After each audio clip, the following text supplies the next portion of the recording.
Okay, class, today we continue our discussion on F. Scott Fitzgerald's Tender is the Night, an intricately composed narrative on the fall of Dick Diver, the charismatic psychiatrist whose life disintegrates due to personal, romantic, and professional failures. That sounds like a real uplifting story. This novel, written over several years, happens to mirror the author's own struggles with alcoholism, the disintegration of his marriage, and his fascination with moral and cultural decay common in the 1920s and 30s. Well, I say, Professor...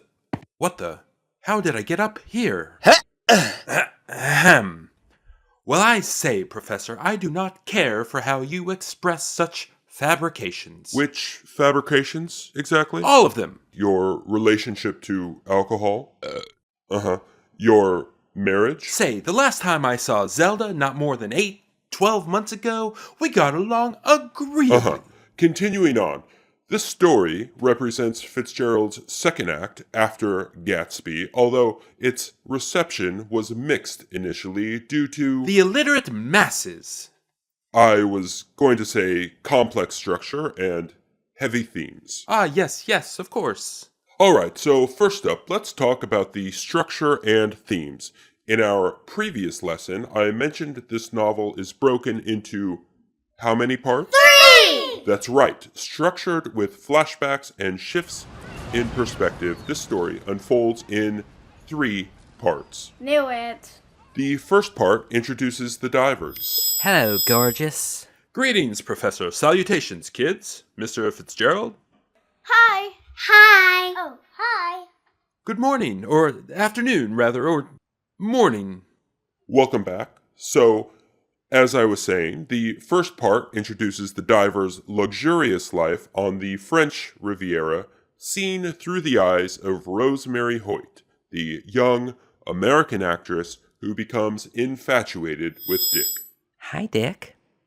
Nicole. Hi, Rosemary. The second part delves into Dick's past, his promising career, and his marriage to Nicole, which violates, as we discussed, professional ethics. Yep.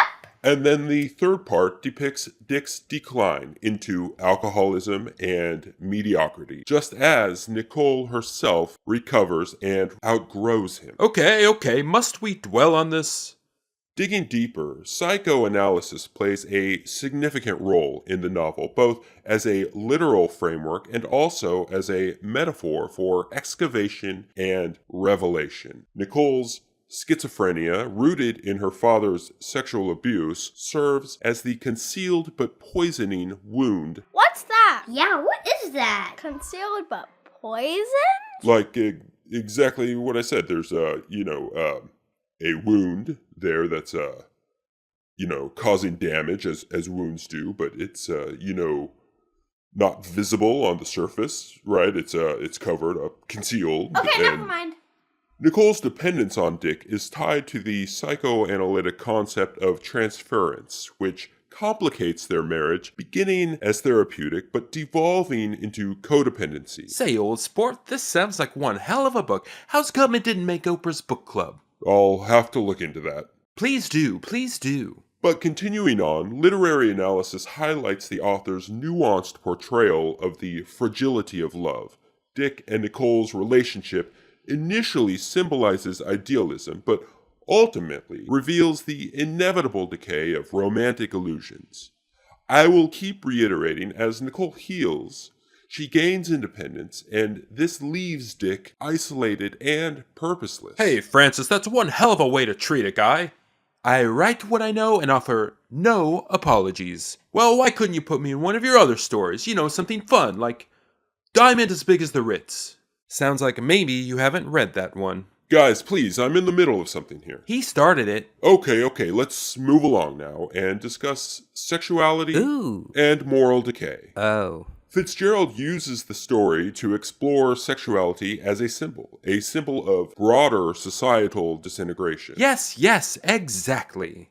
The novel is rife with innuendo and scandal, from Nicole's abuse to the sexual freedoms of other characters, reflecting the moral ambiguity of the anything goes post-war era. Characters like Tommy Barban Tommy, is he here? and Rosemary Present. embody contrasting ideals of masculinity and femininity, further underscoring the fractured dynamics of love, power, and desire. Should we really be learning about this? Yeah, right? Yeah. I don't even think this is a children's story. Hush up, kids, I'm on a roll. Next, we have Dick Diver's tragic arc. Sorry, Dick, but your fall is central to the novel, representing the collapse of a once great idealist. This feels kind of harsh, though, no? Initially portrayed as charming, intelligent, influential, Dick loses his identity as he becomes consumed by Nicole's wealth, his alcoholism, and his inability to navigate a world that no longer values his ideals. Been there, my friend.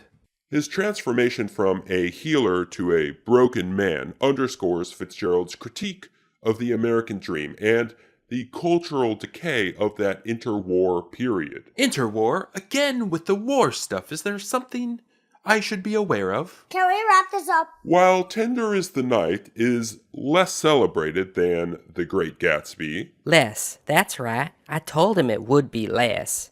Oh, Zelda Fitzgerald, wife of F. Scott Fitzgerald? 'Tis her. Sorry, didn't mean to interrupt. Just heard you say Francis here is less, and I thought I'd concur. Well, that's not exactly what I said. In any case, the story offers a rich, stereophonic narrative that intertwines personal tragedy with cultural commentary. Uh-huh. Yeah, The really? themes of loss, decay, and the fragile nature of love resonate deeply with readers and align psychoanalytic approaches to understanding trauma and identity. Psychoanalytic, huh?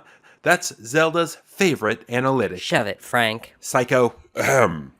Fitzgerald's narrative strategy mirrors psychoanalysis itself, slowly unveiling hidden truths, forcing readers to confront the darker, concealed layers of characters' lives.